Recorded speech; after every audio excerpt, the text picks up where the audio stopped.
नमस्कार विद्यार्थियों, आपका फिर से बहुत बहुत स्वागत है हमारे एक और नए शानदार और कमाल की वीडियो में। आज के इस वीडियो में हम देखने वाले हैं मासिक आकलन 2022-23 माह अगस्त 2022 कक्षा 7 विषय गणित के खंड आ और बा सहित सभी प्रश्नों के सर्वश्रेष्ठ उत्तर। जी हाँ विद्यार्थियों, यदि आप हमारे वीडियो से देखकर आप अपने मासिक आकलन के पेपर को सोल्व कर लेते हो तो आपको 25 में से 25 नंबर मिलने से कोई भी नहीं रोक पाएगा। और आगे मैं आपको वीडियो में यही भी बताऊंगा कि आप जो इसका पीडीएफ किस प्रकार डाउनलोड कर सकते हो, तो वीडियो को बिल्कुल आपको एंड तक देखना है। चलिए वीडियो को हम बिना किसी देरी के यहाँ पर शुरू कर लेते हैं। तो यहाँ पर देखिए, सबसे पहले आपको जो है वस्तुनिष्ठ प्रश्न दी गया है। पहला क्वेश्चन आपको दी गया है, निम्न में समीकरण है। तो देखते हैं हमें यहाँ पर आपको क्या दी गया है। इसका उत्तर आप लिखेंगे क्या विद्यार्थियों, x ऋण 2 इज इक्वल टू से -5 यहाँ पर आपको लिखना है। ठीक है। अब दूसरा क्वेश्चन हमें यहाँ पर क्या दिया है, व्यंजक 70-14 1/14 का हल है। जब आप इस व्यंजक को हल करेंगे तो यहाँ पर उत्तर आपका कितना निकल कर आ जाएगा, ऋण 4 आपका यहाँ पर निकल कर आ जाएगा। ठीक है। अब देखते हैं हम यहाँ पर आपका अगला क्वेश्चन, 5 की घात 4 गुणित 5 की घात ऋण 4 का मान होगा। देखिए यहाँ पर क्या है, 5 और 5 है, आधार क्या है 5 है, इसके घात 4 है, इसके घात ऋण 4 है। एक नियम होता है, जब आधार समान हो तो घात जो है आपस में जुड़ जाती है। तो यहाँ पर देखिए आधार, यहाँ पर आधार समान है तो घात क्या होगी, जुड़ जाएगी। तो देखिए 4 धन ऋण 4, 4 ऋण 4 कितना हो जाएगा, 4 में से 4 घटाएंगे तो यहाँ पर इसका आंसर निकल कर आ जाएगा 1। ठीक है। अब इसके बाद हम देखते हैं अति लघुत्तरीय प्रश्न। प्रश्न चौथा में दिया है, निम्नलिखित कथनों के लिए समीकरण आपको बनाना है। ठीक है। यहाँ पर आपको जो कथन दिए गए, कथन को आपको समीकरण के रूप में परिवर्तित करके आपको लिखना है। तो पहला आपको दिया है, संख्याओं x और 7 का योग 15 है। देखिए पढ़िए इसको, x और 7 का योग 15 है। x और 7 का योग यानी कि आप x में 7 को जोड़ेंगे, मतलब कि हम इसे लिख सकते हैं x धन 7। इसका जो योग है ना, x धन 7 15 है, यानी कि 15 के बराबर। तो यहां पर हमने लिख दिया x धन 7 बराबर 15। दूसरा क्वेश्चन हम देखते हैं, x का 7/9 18 के बराबर है ना। x का 7/9 यानी कि हमें हमें जो है, यदि हमें x का 7/9 निकालना है तो हमें x में से 7/9 को घटाना पड़ेगा। तो हम इसे लिख सकते हैं x ऋण 7/9। इस यहाँ पर आपको दिया गया है बराबर है किसके, 18 के, तो आपने लगा दिया बराबर 18। इस प्रकार आपको सोल्व करना है। इसके बाद पांचवा क्वेश्चन हमें दिया है, वितरण नियम का प्रयोग कर आपको यहाँ पर सरल करना है, 35 गुणित 0.8। ठीक है। तो आइए इसे हम सरल करते हैं, इसे सोल्व करते हैं। तो बहुत ही इजी क्वेश्चन है। वितरण नियम में हम करते क्या है, जो भी आपको दशमलव वाली संख्या है इसे हम जो है पूर्ण बनाने की कोशिश करते हैं। तो देखिए यहाँ पर 0.8 आप देख रहे हैं, इसे हम क्या लिख सकते हैं, 1.0 ऋण 0.2। यानी कि जब आप 1.0 में 0.2 घटाएंगे तो यहाँ पर आपको जो है पुनः 0.8 प्राप्त हो जाएगा। तो इसलिए हमने जो है इसके रूप में इसे लिख दिया है। अब आप 35 का कोष्टक के अंदर गुणा करेंगे, तो 35 गुणित 1.0 ऋण 35 गुणित 0.2।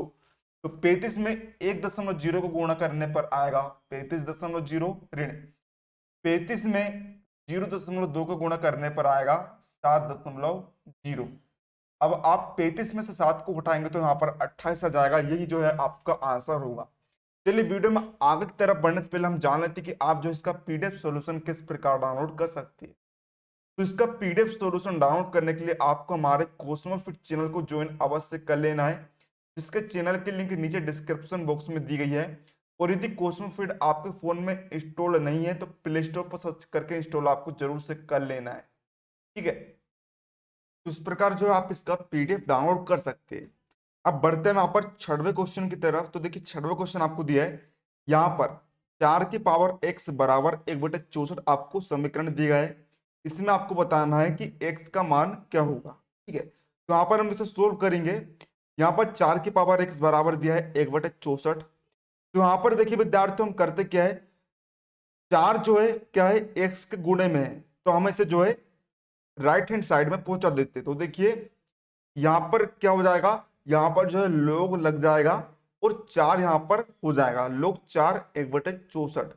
तो यहाँ पर इसका यही आंसर होगा, x बराबर लोग 4 1/64। इस प्रकार आपको सोल्व करना था। अब लघुत्तरीय प्रश्न प्रश्न 7 आपको दिया है, इसे हम सोल्व करेंगे। क्या दी गए, अनीता की आयु उसकी बेटे की आयु की 5 गुनी है। 6 वर्ष बाद बेटे की आयु अपनी माँ की आयु की 1/3 हो जाती है। दोनों की वर्तमान आयु ज्ञात कीजिए। सवाल को पढ़कर ही इस सवाल को सोल्व करेंगे। क्या कह रहा है कि हमें यहाँ पर जो है अनीता और उसकी बेटी दोनों की वर्तमान आयु ज्ञात करनी है। तो हमें तो जो है वर्तमान आयु पता नहीं है, इसलिए हम मान लेते हैं कि माना की वर्तमान आयु कितनी है, x है। तो देखिए इसी को आधार लेते हुए हम इस सवाल को सोल्व करेंगे। अनीता की आयु उसके बेटे की आयु की 5 गुनी है, यानी कि जो अनीता की आयु होगी वे उसकी बेटे की आयु की 5 गुनी होगी। मान के चलते हम उसकी बेटे की आयु कितनी है, x है, तो उसकी अनीता की आयु कितनी होनी चाहिए, 5 गुना होना चाहिए, यानी कि कितनी हो सकती है, 5x यहाँ पर हो सकती है। तो हमने मान लिया अनीता की वर्तमान आयु कितनी है, 5x है। अब आगे सवाल क्या कह रहा है, 6 वर्ष बाद बेटी की आयु जो है अपनी माँ की आयु की 1/3 हो जाती है। तो 6 वर्ष बाद हम देख लेते हैं, 6 वर्ष बाद बेटी की आयु कितनी हो जाएगी, है ना। हम उसमें जो है 6 को जोड़ देंगे तो x धन 6 यहाँ पर हो जाएगा, ठीक है। और अनीता की आयु कितनी दी है, 5x, 6 वर्ष बाद कितनी हो जाएगी, 5x धन 6। अब प्रश्न को हम पढ़ते हैं, क्या कह रहा था, 6 वर्ष बाद बेटी की जो आयु है, बेटी की आयु कितनी है, x धन 6, है ना। और माँ की आयु कितनी है, यहाँ पर माँ की आयु है, यहाँ पर अनीता की आयु है 5x धन 6। बेटी की आयु जो है 3 गुनी हो जाएगी, सॉरी 1/3 यहाँ पर हो जाएगी, यानी कि हम जो है इसमें 3 का गुणा यहाँ पर कर देंगे। तो इस प्रकार सवाल को यहाँ पर जो जमाना पड़ता है, आगे आप सोल्व कर देंगे, 3 का अंदर गुण कर देंगे, 3x धन 18। यहाँ पर पक्षांतर आप कर देंगे, x x वाले एक तरफ, संख्या संख्या एक तरफ, तो 5x ऋण 3x बराबर 18 ऋण 6।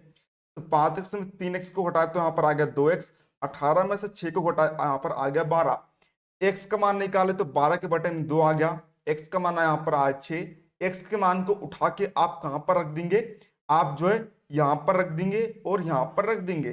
तो बेटी की आयु निकलकर आ जाएगी 6 वर्ष और अनीता की आयु निकलकर आ जाएगी 30 वर्ष। इस प्रकार सवाल को हल करा जाता है। अब प्रश्न 8वां में यहाँ पर देखते हैं, यहाँ पर आपको इस इक्वेशन को सोल्व करना है। तो सबसे पहले तो जो आप इक्वेशन दी गई है आप उसे जस का तस आप यहाँ पर लिख लेंगे। अब आइए हम इस सवाल को सोल्व करते हैं। सबसे पहले आपने करा क्या, यहाँ पर जो है यहाँ पर आप करेंगे ये है कि आप जो है माइनस को कॉमन निकालेंगे। तो माइनस कॉमन निकाला जब आपने तो यहाँ पर क्या हो जाएगा, ठीक है। तो यहाँ पर क्या हो जाएगा, ऋण का 6/22 हो जाएगा, धन वाली संख्या ऋण में परिवर्तित हो जाएगी और ऋण वाली संख्या धन में परिवर्तित हो जाएगी, ठीक है। तो यहाँ पर माइनस का 6/22 हो गया, धन ऋण ऋण, तो ठीक है, ऋण 1/11 धन 2/11।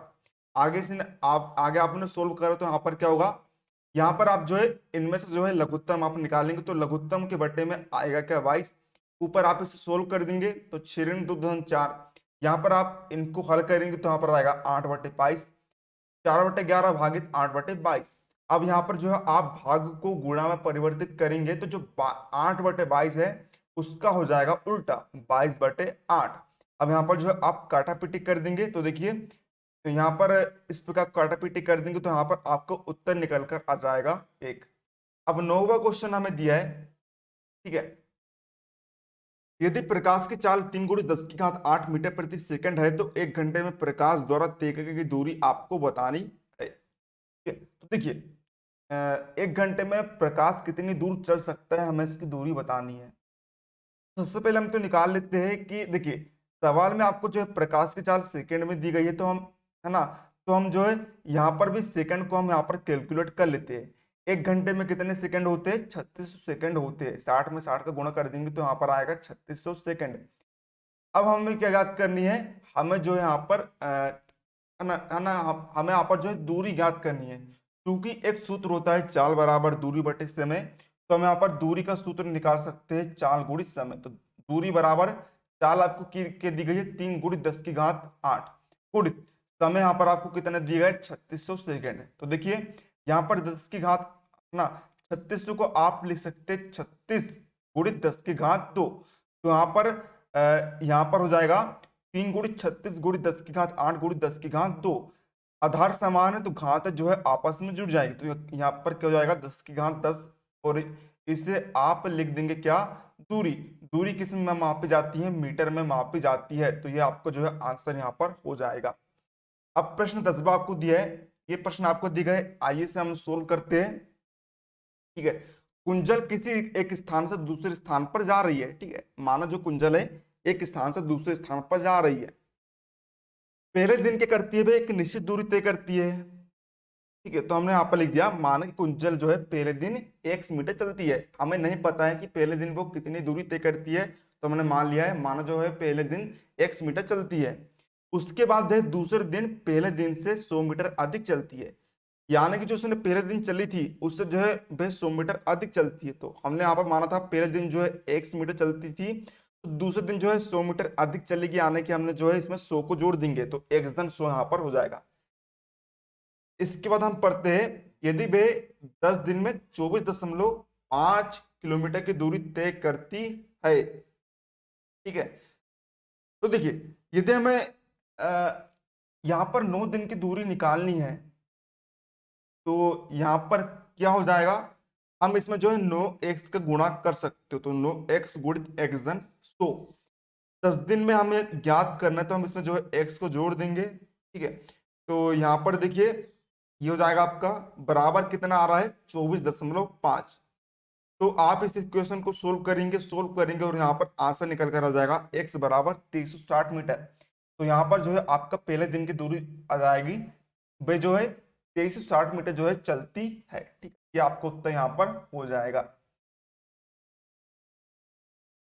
तो इस प्रकार आप जो है यहाँ पर आपका सवाल यहाँ पर सोल्व हो जाता है। उम्मीद है आपको वीडियो पसंद आता है, वीडियो को लाइक कर दीजिएगा। मिलते हैं आपको अगले किसी नए वीडियो में, तब तक के लिए जय हिंद जय भारत।